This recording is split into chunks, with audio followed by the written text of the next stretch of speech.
कौन सा पैसा बुरे कामों में खर्च होता है और किस पैसे का हम सही उपयोग करते हैं।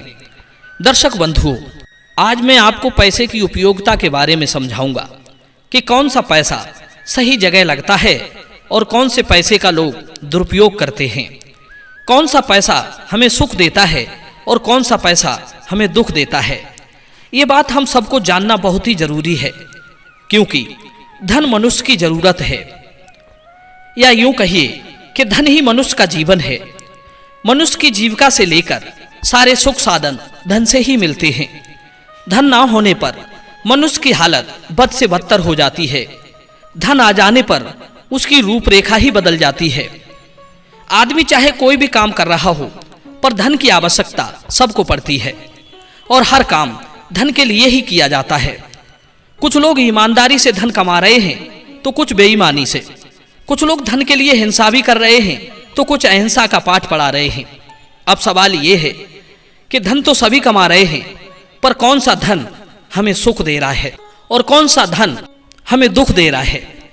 कौन सा धन यश दिलाता है और कौन सा धन अपयश कराता है। हम लोग धन कमाते हैं और खर्च भी करते हैं। हमें समझना सिर्फ ये है कि धन कमाने का सही तरीका क्या है और खर्च करने का सही तरीका क्या है। जिस दिन हम ये समझ गए, विश्वास मानिए, उस दिन आपका धन आपको संसार की सारी खुशियां देकर जाएगा। दर्शक बंधुओं, मैं आपको एक छोटी सी कहानी सुनाता हूं जो आपको धन का महत्व समझाएगी। मित्रों, बीते समय की बात है। किसी गांव में एक आदमी रहता था जो पेशे से एक हलवाई था। उसके गांव में छोटी सी एक मिठाई की दुकान थी। वो दिन भर मिठाई बनाता था और उन्हें बेचकर अपने परिवार का भरण पोषण करता था। एक 20 साल का उसका बेटा था। वो वैसे तो एक अच्छा लड़का था, अपने माँ बाप की हर बात मानता था, पढ़ने में भी तेज था, पर उसमें एक बुरी आदत पड़ गई थी। वो अपने पिता से पैसे ले जाकर उन्हें व्यर्थ की चीजों में उड़ा देता था। वो बड़ा ही फिजूल खर्ची हो गया था। कभी सिनेमा देखना, कभी यार दोस्तों के साथ पार्टी करना, ये उसकी रोज की आदत बन गई थी। वो रोजाना लड़ झगड़ कर, झूठ बोलकर अपनी माँ और पिता से पैसे मांग ले जाता था। लड़के की अधिक बिगड़ती आदत को देखकर उसके पिता को चिंता होने लगी। एक दिन पिता ने अपने बेटे को अपने पास बुलाया और उसे समझाने लगे, बेटा देखो, अब तुम बच्चे नहीं रहे, बड़े हो चुके हो। अब तुम्हें अपनी जिम्मेदारियां स्वयं समझनी होंगी। तुम्हें अपनी जिंदगी के बारे में सोचना होगा। अभी तुम्हारा पूरा जीवन पड़ा है। अपनी जिंदगी के निर्णय अपने आप से लेने पड़ेंगे। भविष्य के लिए धन को भी जोड़कर रखना होगा। आए दिन तुम्हारी आदत खराब होती जा रही है। तुम मुझसे पैसे मांग कर ले जाते हो और व्यर्थ के कामों में उड़ा देते हो। मैं जीवन भर तुम्हारा व्यर्थ का खर्च नहीं उठा सकता। मैं पैसा बड़ी मेहनत से कमाता हूं। पूरे दिन भट्टी की आंच के सामने बैठना पड़ता है। स्वयं को तपाकर मैं 4 पैसे कमाता हूं ताकि परिवार का पालन पोषण कर सकूं और तुम्हें अच्छी शिक्षा दिला सकूं। परंतु तुम हो कि मेरी मेहनत को समझते ही नहीं हो। दर्शक बंधुओं, अपने पिता की ऐसी बातें सुनकर लड़का कहने लगा, क्या पिताजी, तुम भी मुझे उपदेश देते रहते हो। मैं कौन सा तुमसे 1000 रुपए रोज मांगता हूं। 5-10 रुपए के लिए आप मुझे इतना लंबा भाषण सुना रहे हैं। इतने पैसे तो मैं जब चाहे आपको लौटा सकता हूं। मुझे उपदेश देना बंद कर दीजिए। लड़के का ऐसा जवाब सुनकर पिता को बड़ा गुस्सा आया, परंतु वे अपने गुस्से को दबा गए और सोचने लगे, बेटा बड़ा हो गया है, अगर मैं इस पर हाथ उठाता हूं तो भी बात ठीक नहीं है, फिर तो ये और भी बिगड़ता जाएगा। पिता ने ठंडे दिमाग से काम लिया और कुछ मधुर शब्दों में कहा, ऐसा करो, यदि तुम मेरे पैसे लौटाना चाहते हो तो ठीक है, तुम ज्यादा नहीं, बस 1 रुपया रोज मुझे लाकर देते रहना। मित्रों, पिता की बात सुनकर लड़का बड़ा खुश होता है और वो वहां से चला गया कि बस 1 रुपया की तो बात है, ये कौन सी बड़ी बात है। अब तो लड़का पूरे दिन इधर उधर घूमता रहा। 1 रुपए की तो उसे कोई चिंता ही नहीं थी। उसने सोच लिया, यदि पिताजी शाम को 1 रुपया मुझसे मांगेंगे तो मैं दादी से लेकर उन्हें दे दूंगा। लड़के ने वैसा ही किया। शाम को जब वो अपने पिता के पास पहुंचा तो पिता ने कहा, बेटी, तुमने मुझसे 1 रुपया रोज देने का वादा किया था, कहां है मेरा रुपया। लड़का बड़े गर्व के साथ बोला, अभी रुको, मैं तुम्हें लाकर देता हूं। इतना कहकर वो अपनी दादी के पास गया और 1 रुपया दादी से मांगकर पिता को लाकर दे दिया। पिता बड़ा समझदार व्यक्ति था। वो जानता था कि इसने इस रुपए को कमाने में मेहनत नहीं की है, बल्कि किसी से मांगकर मुझे दिया है। पिता ने क्या किया, लड़के से वो रुपया लेकर उसे जलती हुई आग की भट्टी में डाल दिया। लड़के ने पिता से कोई प्रश्न नहीं किया कि ये रुपया तुमने भट्टी में क्यों फेंका। अगला दिन आया तो पिता ने उससे फिर रुपया मांगा। इस बार उसने अपनी मां से 1 रुपया मांग लिया और अपने पिता को लाकर दे दिया। लड़के ने फिर नहीं पूछा कि रुपया भट्टी में क्यों डाल दिया। दर्शक बंधुओं, कई दिनों तक यही सिलसिला चलता रहा।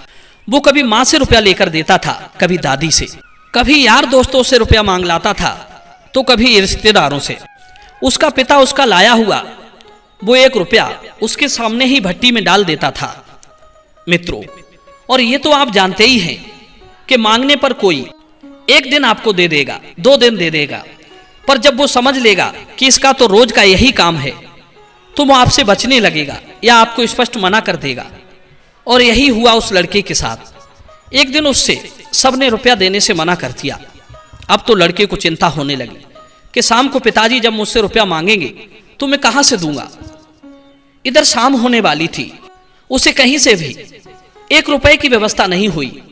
उसे कुछ समझ नहीं आ रहा था कि वो अब क्या करे, कहां से 1 रुपए की व्यवस्था करे। लगता है आज उसे पिता के सामने शर्मिंदगी उठानी ही पड़ेगी। वो ये सब सोच ही रहा था कि इतने में उसने देखा कि एक बुजुर्ग आदमी अपने रिक्शे पर कुछ सवारियों को बैठाकर उन्हें छोड़ने के लिए जा रहा था। लड़के ने उस रिक्शे वाले से प्रार्थना की कि हे काका, लाओ तुम्हारी सवारियों को मैं छोड़ आता हूं, तुम मुझे सिर्फ 1 रुपया दे देना। लड़के की बात सुनकर बुजुर्ग ने भी सोचा कि पूरे दिन रिक्शा खींचते खींचते मैं थक चुका हूं, चलो इसे 1 रुपया दिए देता हूं, थोड़ा मुझे भी आराम मिल जाएगा। यही सोचकर उस गरीब वृद्ध आदमी ने उस लड़के को रिक्शा खींचने के लिए दे दिया। लड़का तो सोच रहा था कि रिक्शा खींचना बड़ा आसान काम है, मैं अभी इन्हें छोड़कर 1 रुपया ले लूंगा। परंतु जब वो रिक्शा लेकर चला तो उसे पता चला कि ये काम तो बहुत कठिन है। बस थोड़ी सी दूरी तय करने में ही उसके हाथ पांव फूल गए, हाथों में छाले पड़ गए। लड़का पसीने से सराबोर हो गया। आज उसे रिक्शे वाले की मेहनत का पता चल चुका था कि कितना मेहनत से वो पैसे कमाता है। जैसे तैसे उसने रिक्शा तो मंजिल तक पहुंचा दिया, पर अब उससे रास्ता चलना बड़ा कठिन हो रहा था। जिंदगी में आज पहली बार उसने अपनी मेहनत से 1 रुपया कमाया था। बड़े गर्व के साथ आज वो अपने पिता के सम्मुख पहुंचा और उन्हें वो रुपया दे दिया। पिता ने रोज की तरह उस दिन भी उस रुपये को भट्टी में फेंकना चाहा। इतने में लड़के ने पिता का हाथ पकड़ लिया और बोला, पिताजी, आप इस रुपये को भट्टी में फेंककर मेरी मेहनत को बर्बाद मत कीजिए।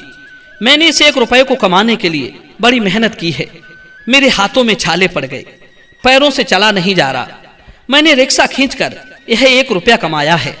दर्शक बंधु, आज बेटे की बातों में पूर्णता सच्चाई थी, इसलिए पिता ने उसे गले से लगा लिया और उसे समझाया, देखो बेटे, अब तक तो मैं तुम्हारे द्वारा दिए गए सिक्के को आग की भट्टी में फेंकता रहा। मैं ये जानता था कि उस रुपये को लाने में तुमने कोई मेहनत नहीं की है, इसलिए भट्टी में फेंके गए रुपये को देखकर तुम्हें भी कोई फर्क नहीं पड़ता था, इसलिए तुमने मुझे कभी रोकने का प्रयास ही नहीं किया। लेकिन आज तुमने अपनी मेहनत की कमाई को मुझे भट्टी में फेंकते देखा तो तुम्हें बड़ा दुख हुआ, इसलिए तुमने मेरा हाथ पकड़ लिया। ठीक इसी तरह से जब तुम मेरी मेहनत की कमाई को व्यर्थ की चीजों में, व्यर्थ के कामों में उड़ाते हो तो मुझे भी बड़ा कष्ट होता है। मैं जो कमा रहा हूं वो भी तुम्हारे लिए ही कमा रहा हूं, पर उसका उपयोग सही ढंग से होना चाहिए। पैसे का सही उपयोग ही मनुष्य को बेहतर जिंदगी देता है। मेहनत और ईमानदारी से कमाया गया धन हमेशा अच्छे कामों में ही खर्च होता है, जिसका परिणाम भी हमारे हित में आता है। बिना मेहनत किए छल कपट बेईमानी से कमाया गया, चोरी चकोरी और हिंसा करके कमाया गया धन व्यर्थ में ही चला जाता है। उस पैसे का मनुष्य को कोई सुख नहीं मिलता, अपितु जीवन में कई तरह के दुख आ जाते हैं। उनकी आस औलाद भी निकम्मी और दुष्ट प्रवृत्ति की हो जाती है। जरा सोचो, जिस धन को पाने में तुम्हें कोई मेहनत ही नहीं करनी पड़े तो उस पैसे को तुम सही जगह खर्च करोगे ही नहीं। मुफ्त का धन हमेशा हमारी आदत बिगाड़ता है, हमें बुरे कर्मों में लिप्त होने के लिए प्रेरित करता है, मांस मदिरा और वेश्याबाजी के कामों के लिए धकेलता है। छल कपट और हिंसा करने के लिए बाध्य करता है हमें और हमारी औलाद को आलसी और निकम्मा बनाता है। आपने देखा होगा कि कोई व्यक्ति यदि जुआ में बहुत से पैसे जीत जाता है तो उसके जीते हुए पैसे कभी उसके अच्छे भविष्य के लिए काम नहीं आते, बल्कि वो पैसे मदिरा पीने में, मांस खाने में, वेश्याबाजी में और रिश्वत देने में चले जाते हैं। वो उनका सही उपयोग कर ही नहीं पाता है। इसलिए पैसे की कीमत को समझो, चाहे वो तुम्हारे हो या किसी और के। कभी उन्हें व्यर्थ के कामों में मत लगवाओ।